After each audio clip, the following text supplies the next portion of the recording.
Quando nós olhamos para muçulmanos que se convertem, nós vemos homens e mulheres que durante 6 meses, 1 ano, a vida toda, não podem ir na igreja, não podem conviver. Vocês podiam e ainda podem toda manhã às 9 horas assistir uma live para ser edificado. Você pode, que é confirmando, todo sábado de manhã assistir uma videoaula. Você pode assistir os cultos, pode estar aqui ou quem está em casa hoje nos assistindo, pode ver os cultos jovens.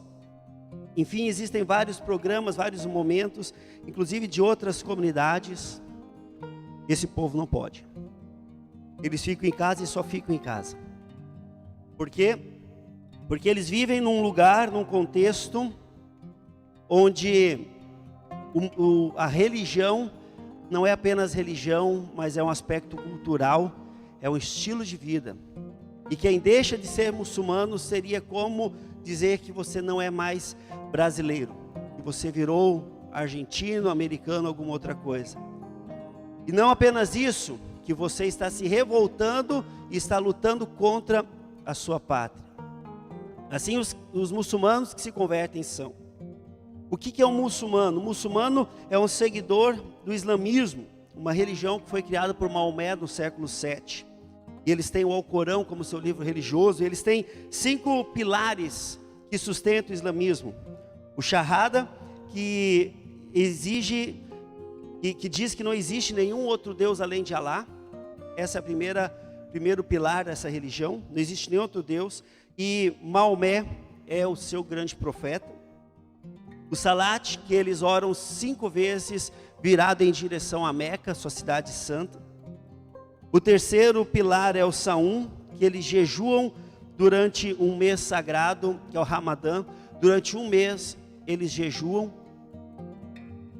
O Zakat, que é a prática de dar 2,5% da sua renda para as pessoas mais pobres. E o Hajj, que é visitar Meca uma vez na vida, pelo menos, se assim tiver condições. São 5 pilares do islamismo. E quem é o cristão ex-muçulmano? É aquele muçulmano que nasceu no mundo muçulmano, que é filho de muçulmano, que faz parte do povo. Não é um de nós que vai para lá, não é um cristão ex-muçulmano, é alguém que realmente fazia parte do povo, que conhece Jesus Cristo e que renuncia a sua religião e os seus costumes. E por causa disso ele começa a ser perseguido por causa da sua nova fé. Isso é o que eles chamam de opressão islâmica. Essa perseguição para aqueles que se converteram.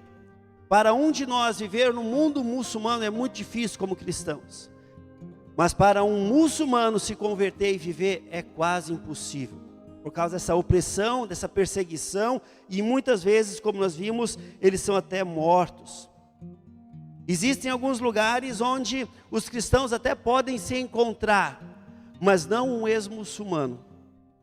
Se existem alguns lugares onde tem lá um brasileiro, um americano e alguns outros cristãos que foram para lá e que por algum motivo vivem lá, até podem se encontrar, mas alguém muçulmano que se converteu não pode estar lá dentro, não pode estar no meio deles. Então a única igreja dele é a igreja nas casas. Eles se encontram secretamente em suas casas para louvar, para buscar a Deus. Existem os países que nós vimos ali, os 50 países mais perseguidos, e a maioria deles são, a perseguição tem a ver por causa do islamismo. E em muitos países existem muitos cristãos ex-muçulmanos sendo mortos. Por exemplo, na Nigéria, em 1 ano, mataram 2.040 pessoas por se converterem ao cristianismo.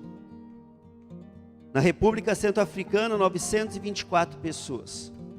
No Sri Lanka, 200 pessoas. Em Burkina Faso, 50. E aí vai tudo em média de 20 pessoas mortas por ano por causa do evangelho em cada um desses países. E existe uma lei que chama Lei contra a Blasfêmia, nesses países onde há perseguição por causa do islamismo. E essa lei contra a blasfêmia é uma lei que condena pessoas por apostasia, que é se converter para outra religião que não seja os muçulmanos, e a blasfêmia, que é insultar o Islã, o Alcorão ou Maomé. E as leis e as penas vão desde multa até pena de morte. Por exemplo, no Paquistão, no Sudão, no Irã e na Arábia Saudita, quem se converte ao cristianismo é morto por causa da sua nova fé. Por que nós trazemos esses estudos, esses dados, essas informações? Porque, amados, quando nós vemos todo esse sofrimento, nós vemos que a igreja cristã, ela prevalece. Que os cristãos, eles não abandonam a fé. Nós vimos há pouco o testemunho nesse vídeo, em que quando ele estava sendo torturado por causa da fé, ele estava quase pronto para negar Jesus Cristo, e a única coisa que trazia paz para ele, não era dizer eu nego, era dizer eu sou de Jesus. Isso trazia uma força que fazia com que ele continuasse apanhando, mas persistisse no seu torturar-se, no seu ser agredido por causa da fé. Então, essa fé que eles têm, queridos, é uma fé que pode nos encorajar. Muitos cristãos que são perseguidos por causa do Evangelho, eles têm muito mais a nos ensinar e a contribuir com a nossa vida de fé, do que nós temos a contribuir com eles.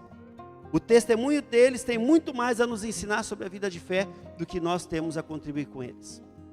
A começar pelo ensino de Jesus Cristo, que ele fala sobre o ódio aos cristãos, lá no Getsêmani, quando com seus discípulos, ele olha os discípulos e diz: se o mundo vos odeia, lembre-se que antes ele me odiou. Se o mundo vos odeia, lembre-se que antes ele me odiou. Nós cristãos que vivemos em países livres, uma sociedade onde você pode expressar livremente a sua fé, nós também somos perseguidos. Nós também temos que aprender com eles. Nós que vivemos em uma sociedade onde nós podemos comprar um colar com crucifixo, onde nós vemos filmes no Netflix sobre fé, onde ouvimos músicas cristãs na rádio, em aplicativos, em uma sociedade que muitas pessoas até tatuam em seus braços uma cruz, ou um Jesus, ou um versículo bíblico. Mesmo assim, nós ainda somos perseguidos quando nós queremos aplicar e viver as verdades bíblicas. E muitas pessoas que até usam crucifixo, até tatuam Jesus Cristo, mas ao ver alguém querendo viver a verdade bíblica, os princípios bíblicos, eles vão contra. Porque o mundo de hoje, ele continua mesmo em uma sociedade livre, ele continua tentando deturpar, mentir, enganar, ir contra os princípios bíblicos da prática e da vida de fé,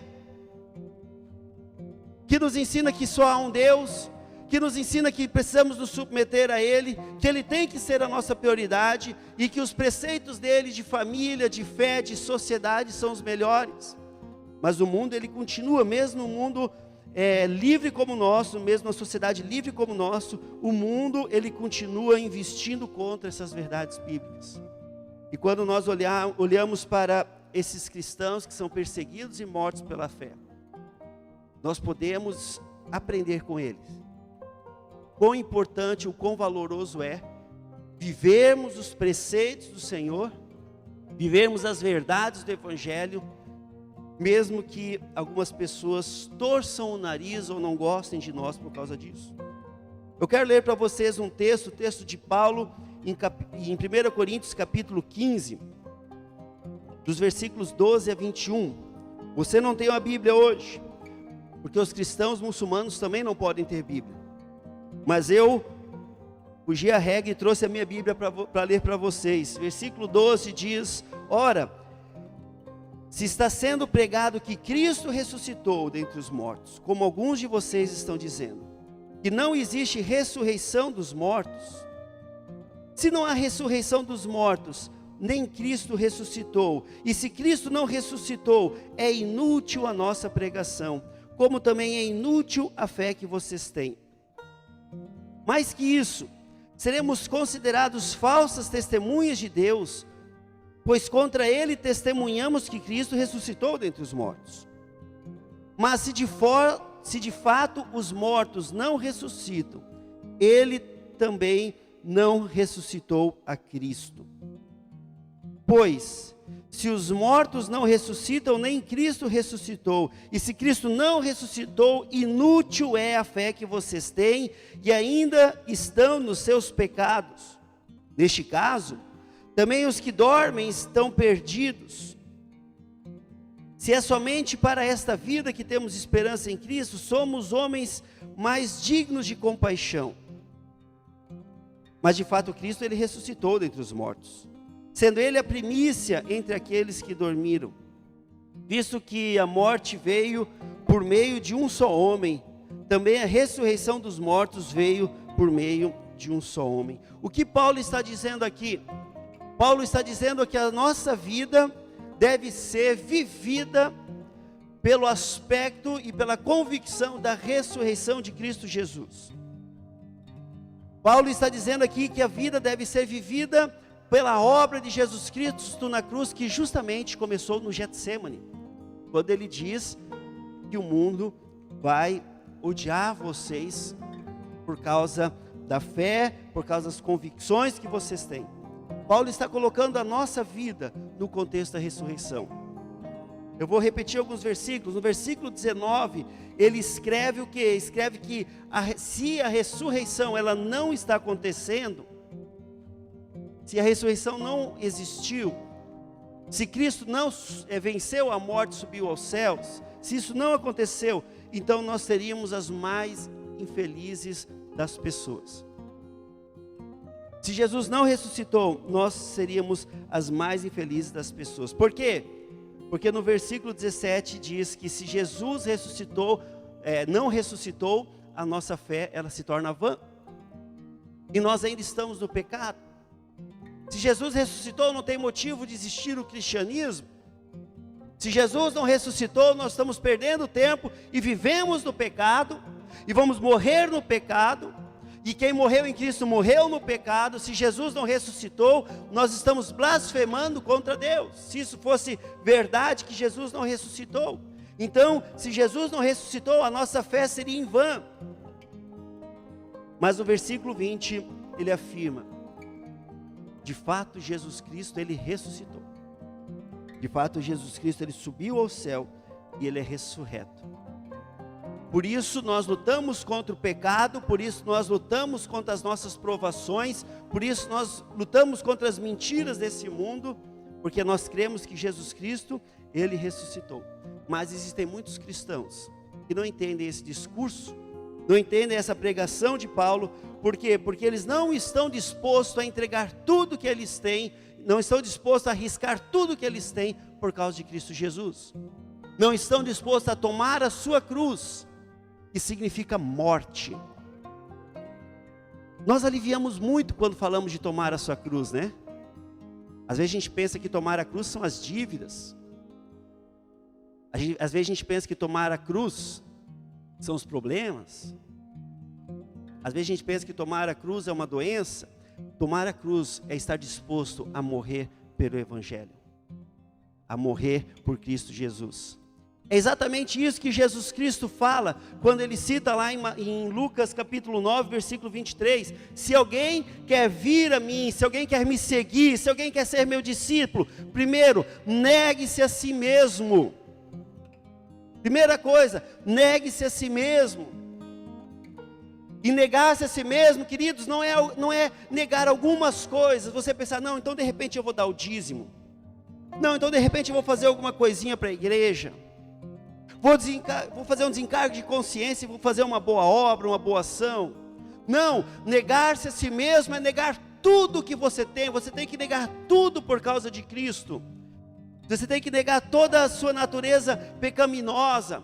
Por quê? Porque o ser humano, independente de quem ele é, ele sempre procura satisfazer a si mesmo, e negar-se a si mesmo é não querer se satisfazer, mas satisfazer aquilo que Cristo espera de ti.